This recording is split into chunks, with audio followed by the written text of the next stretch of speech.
Você não sabe o quanto eu caminhei. Você não sabe o quanto eu caminhei. Bom dia, meus queridos. Bom dia para todo mundo que está me assistindo pela Rádio Vibe Mundial, a rádio que toca a sua vida para frente. Que bom que cada vez mais pessoas estão buscando a espiritualidade, que cada vez mais pessoas estão buscando um desenvolvimento mais profundo. E eu sou Yara Cunha, eu falo sobre o Enneagrama e sobre as novas constelações. Obrigada aí para quem está aí na live. Oi, Josi, tudo bem? Como sempre, a primeira a chegar. Eu falo sobre o Enneagrama, falo sobre as novas constelações e sobre a união desses dois caminhos sagrados, né? Eu tive agora no último final de semana em Campo Grande e foi um trabalho muito lindo lá em Campo Grande, guiado pelo campo. O que é isso, hein? Guiado pelo campo. Que trem é esse que cada vez mais pessoas estão falando isso, guiado pelo campo? Que campo é esse? É o campo de futebol, né? Olá, pessoal aí da live, tudo bem? Sejam bem-vindos. Cada vez mais pessoas estão buscando, né? Estão buscando esse desenvolvimento.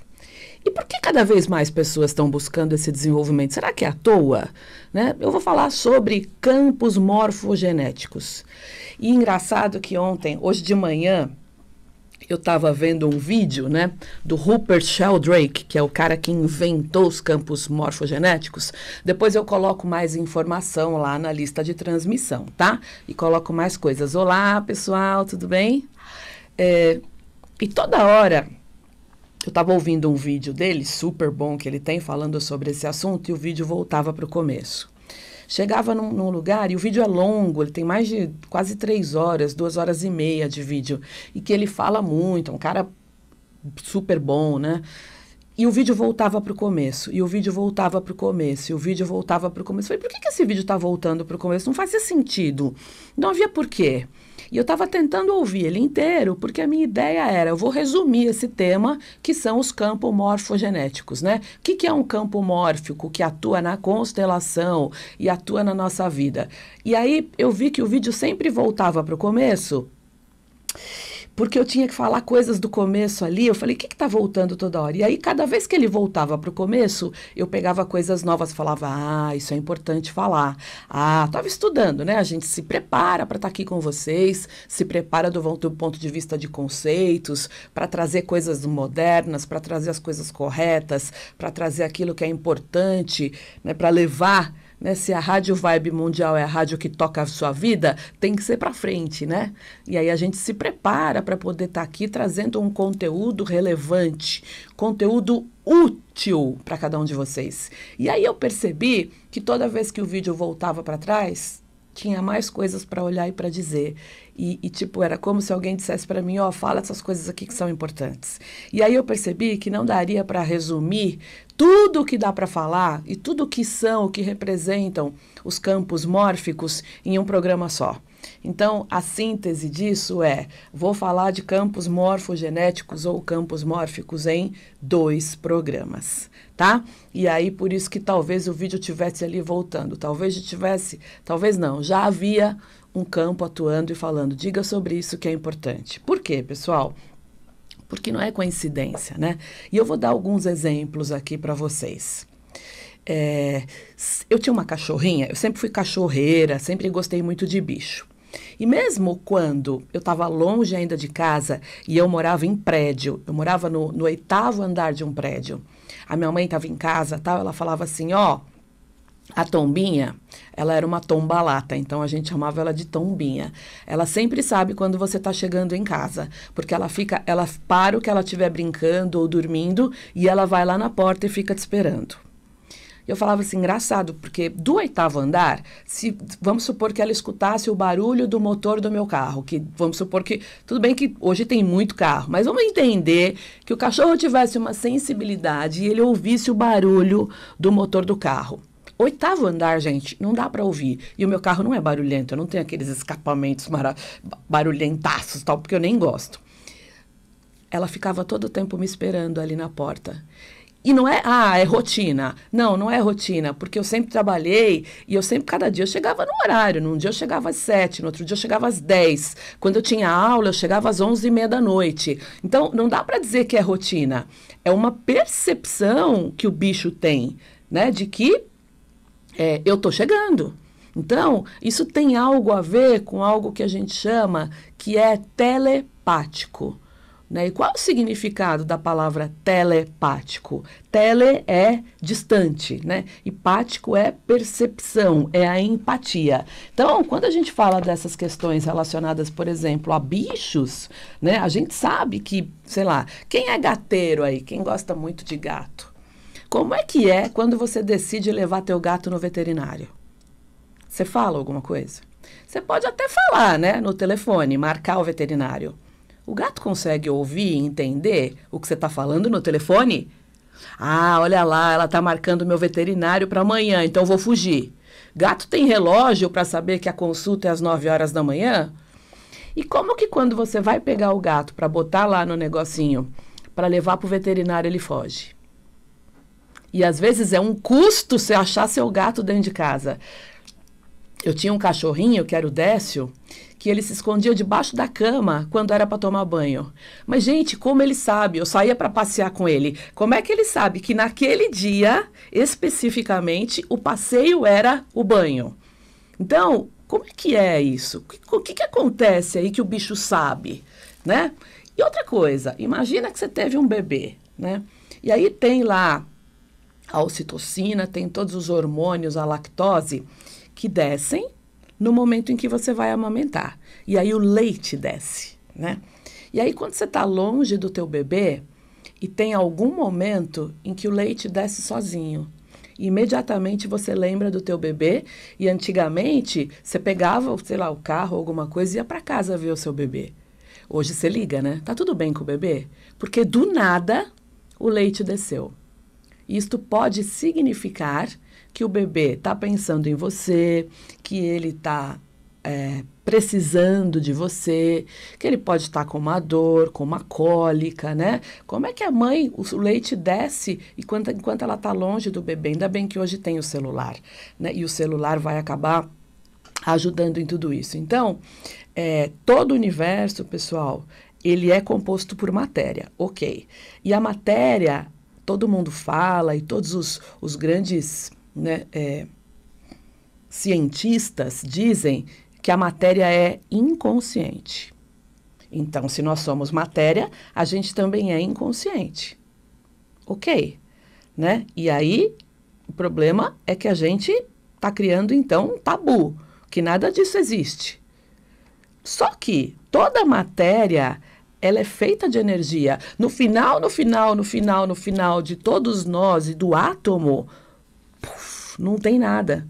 Tem energia. Então, a gente começa a entender, se você for olhar os lobos, se você for olhar os pássaros que estão andando, né? E todos os pássaros, eles estão indo para um determinado lugar todos juntos. De repente, todos eles juntos mudam e vão para um outro lugar. O que guia isso? Né? O que faz com que eles se guiem?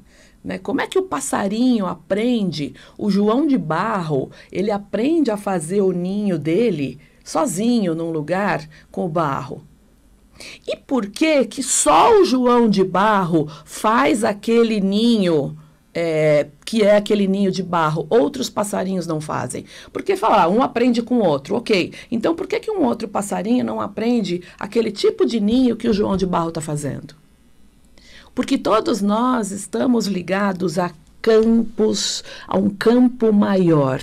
Todos nós somos compostos de campos sociais e nós estamos inseridos em campos sociais, tá? Então, imagina assim, né? Como é que uma árvore, um carvalho cresce, né? E ele tem genes específicos de um carvalho. Como é que é isso? Como é que ele aprende sozinho a crescer e a se desenvolver como um carvalho? Hoje nós estudamos, eu estou fazendo uma especialização em transtornos e tudo mais, e a gente fala muito sobre a epigenética, que são os conteúdos genéticos que nós trazemos. Ok, nós trazemos conteúdos genéticos, nós trazemos conteúdos cerebrais. Mas e o que não está no conteúdo cerebral? E o que está fora deste conteúdo cerebral?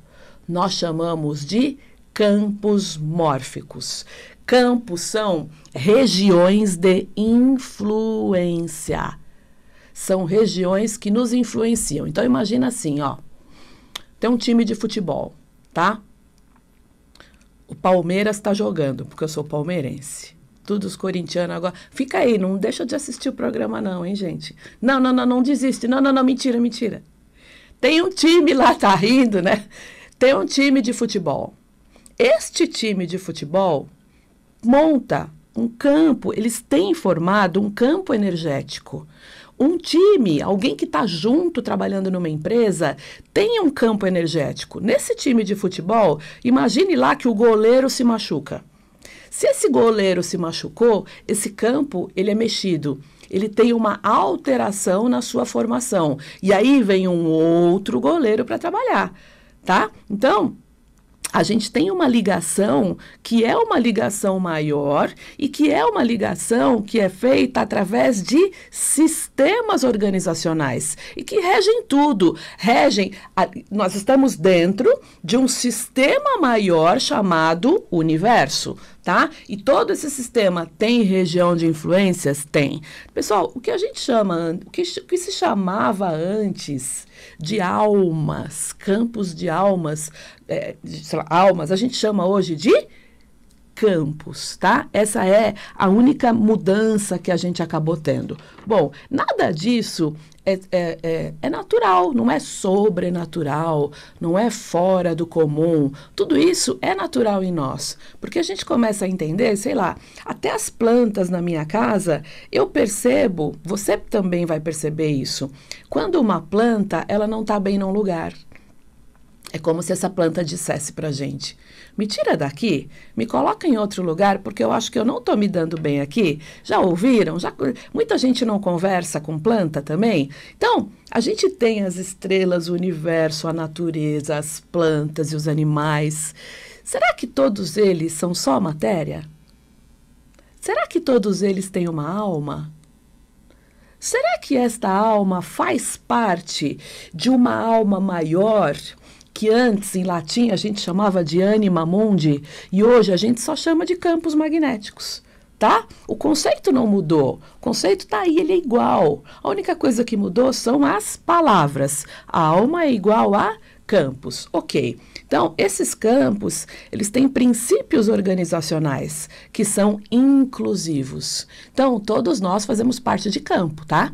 Na quarta-feira que vem, a gente vai falar sobre como descobrir o seu tipo do eneagrama e como entender a que campos morfogenéticos ancestrais nós fazemos parte.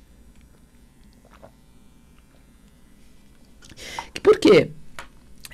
Porque a gente responde, inclusive fisiologicamente, mas ainda inconscientemente, a esses campos. Eles vão reger a nossa vida? Muito. Hoje, o que rege a nossa sociedade, né, sempre, mas hoje principalmente aqui no Brasil, o que rege a nossa sociedade, a questão das polarizações, são campos de energia morfogenética. Ancestral? Sim, ancestral. Lembra, no lugar de almas, tá? Vão ter campos. Ok, por exemplo, no campo familiar, né? Às vezes, sei lá, chega uma mensagem no meu celular e eu sei que essa mensagem, automaticamente eu sei que é da minha irmã. É mais fácil, você consegue fazer esta leitura, né, esta percepção telepática, teledistântica, pática, empatia. Uma empatia distante por pessoas que se conhecem bem. É importante isso. Quantas vezes você já não sentiu, sei lá, você que está aí sentiu o chamado da tua esposa, ou sentiu teu filho, ou sentiu, sabe, sentiu... Ai, lembrei de você 10 horas da manhã. Putz, 10 horas da manhã eu estava fazendo um exame, estava super preocupada. Você vai ter em relação a bicho, em relação à natureza, em relação às pessoas do seu grupo, tá? De grupos aos quais você faz parte, de campos aos quais você faz parte, você vai ter essa telepatia, esse tipo de comunicação inconsciente e que muitas vezes a gente não entende. Claro que isto vai acontecer com mais frequência, esta comunicação com pessoas, né, com bichos que fazem parte do nosso campo, se você estiver mais tranquilo. Tudo, gente, qualquer processo, né, que você começa a fazer, mas a tua vida, a tua cabeça tá com muito barulho, aí é mais difícil, né? Aí fica realmente mais difícil, tá? Então, a gente tem campos, por exemplo, que são familiares. E o campo, ele vai atuar sobre cada indivíduo. E é muito comum que nesse campo a gente tenha uma pressão para fazer o que é esperado, para ter uma continuidade de comportamento, para obedecer regras desse campo.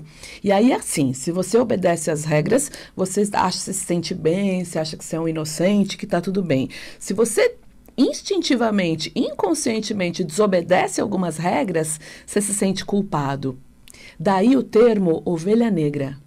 E Bert Hellinger dizia que toda ovelha negra vem para uma grande cura dos nossos campos mórficos. As ovelhas negras, elas vêm destinadas a mudar alguns padrões, né? Esse termo ovelha negra não tem nada de ruim não, tá, pessoal? A gente fala aí, mas não devia nem falar. São pessoas que vêm para a renovação desse campo sistêmico, tá? Por quê? Porque existe uma consciência maior que vai muito além do certo e do errado, né? E aí, essa consciência maior de grupo, ela é muito herdada, ela vem lá de trás. Então, a nossa tendência sempre vai ser fazer igual, fazer igual, fazer igual, repetir padrões. De novo, tá? Nós vamos ter 2 programas, o meu tempo já está acabando, e aí a gente vai ter o programa 1 hoje, tá? Saudade de todo mundo. Oi, pessoal. Oi, Heloísa. Saudade de você também. A gente vai continuar falando de campos mórficos na quarta-feira que vem, porque o campo me falou que não dava para fazer em um programa só. E aí ele ficou voltando lá o vídeo que eu estava assistindo, estudando, como eu falei no comecinho aqui. Então, a semana que vem, a gente vai falar dos campos mórficos relacionados ao eneagrama. Tudo bem? Hoje é só uma metade, porque é um assunto muito complexo, de uma importância fantástica. Por quê? Porque se a gente depende dessas consciências que são similares e que estão lá dentro do nosso campo ancestral, dentro de campos mórficos, campos de energia ancestral, então a gente ainda não consegue, pessoal, explicar como que na constelação sistêmica entram representantes no seu campo, né? E essas pessoas conseguem se sintonizar com os seus sistemas. E o que acontece nas constelações é mágico e é extremamente curador, porque vem alguém, né? A gente está lá trabalhando no seu campo mórfico, no seu sistema. Vem uma pessoa como teu representante, ela entra numa coisa chamada ressonância. E aí a mágica, né, da constelação acontece. Bom, essas consciências similares, normalmente, de consciências de grupo, são herdadas. Normalmente de pai e de mãe. Por isso que a gente fala, e eu insisto, toma pai e mãe, se coloca no seu lugar. Tudo que Bert Hellinger criou, né, e que está ressonante, né, e que está muito ressonante com o campo, né, tem muito a ver com tudo aquilo que a gente pode mudar e que são padrões muito antigos de comportamento. Se você acha que você que criou esse padrão, está muito errado, tá? E com a constelação, através dessas pessoas que são representantes e que acabam entrando, elas conseguem alterar esse campo. Nós temos um processo, e aí eu poderia contar para vocês aqui inúmeros exemplos de mudanças, inúmeras situações, que inclusive eu tenho vontade de gravar para poder entender que quando você chega em casa, tem um monte de mudança na sua vida, com pessoas do seu sistema, no seu trabalho, na sua família, né? sei lá, vocês já ouviram quando, às vezes, o dono do cachorro, ele uiva muito forte quando o dono morreu ou quando o dono sofreu um acidente. Tudo isso tem a ver, vamos lá, né, com duas coisas. São componentes. A gente tem uma herança epigenética? Tem. Eu vou ter uma herança genética de determinadas características, né? Mas hoje já se sabe, de novo, eu estou estudando, estou fazendo lá uma segunda especialização em transtorno do pânico, transtorno bipolar, estou falando de transtorno de depressão, e os professores aqui da PUC de São Paulo já falam nessa herança epigenética, que, por exemplo, o medo que está ligado, eu vou falar de transtorno do pânico, transtorno agorafobia, lá na frente, tá, pessoal? Depois que eu terminar esta parte aqui falando de campos mórficos. Mas a gente já sabe, por exemplo, que o medo tem a ver com o medo que pode muito bem ser dado dos pais, que o medo tem a ver com o medo intrauterino. Então, para resumir, pessoal, é assim, né? Somos muito mais do que matéria inconsciente. Os cientistas antigos, eles diziam, somos todos matéria, e a matéria é inconsciente, a planta é inconsciente, a natureza é inconsciente. Uai, mas se eu for no ser humano, em qualquer coisa, em qualquer matéria, nós não somos energia? E a energia, será que é tão inconsciente assim? Qual é a leitura que nós podemos fazer para a nossa vida prática em relação aos campos sistêmicos aos quais nós fazemos parte, aos campos sistêmicos ancestrais? Porque nós temos uma herança cerebral, nós temos uma herança que está aqui, que é a epigenética, mas nós também temos uma herança que é telepática, que é uma herança que nós herdamos destes campos sistêmicos. E isso explica o passarinho. Bom, para quem não viu o programa desde o começo, eu sei que tem bastante gente aí, assistam desde o começo que vai fazer sentido para vocês, tá? Porque antigamente essa herança de determinadas características era um tabu. E hoje a gente sabe, por exemplo, que o medo, a gente pode muito bem sentir um medo que foi a herança dos nossos pais, tá? Bom, já acabou, eu ia falar de mais algumas coisas, algumas práticas espirituais. Eu falo na semana que vem, vou ver se der tempo eu gravo um vídeo e mando lá para o pessoal da minha lista de transmissão, que está muito ativo lá, me pedindo conteúdo toda hora. A gente vai atendendo na hora que dá. Se você quiser fazer parte da minha lista de transmissão e receber os meus conteúdos, manda mensagem para 11 99122 5140. Semana que vem eu estou em Timbó, Karen. Tô chegando aí, nós vamos fazer trabalhos maravilhosos do Eneagrama e as novas constelações. Em Timbó, lá no sul, com o meu querido Charles, a minha querida Karen, a gente vai estar lá no sul. A semana que vem eu vou continuar falando deste assunto. Tem que fazer uma abertura inicial para explicar o que são os campos. Semana que vem, como é que eles atuam na nossa vida, principalmente campos ligados à raiva, campos ligados ao medo e campos ligados à tristeza, tá? Temos campos positivos que nos ensinam, que são criativos, e temos campos que a gente vai lá plantar uma mudinha de amor e transmutar esses campos para poder liberar a nós mesmos, aos nossos ancestrais e para poder libertar as nossas gerações futuras, para que elas possam seguir o destino individual de cada uma delas e que a gente tenha cada vez mais amor e menos raiva neste planeta. Um beijo, obrigada para todo mundo que está aí, obrigada pessoal, muito obrigada. Até semana que vem com o mesmo assunto, hein? Tchau.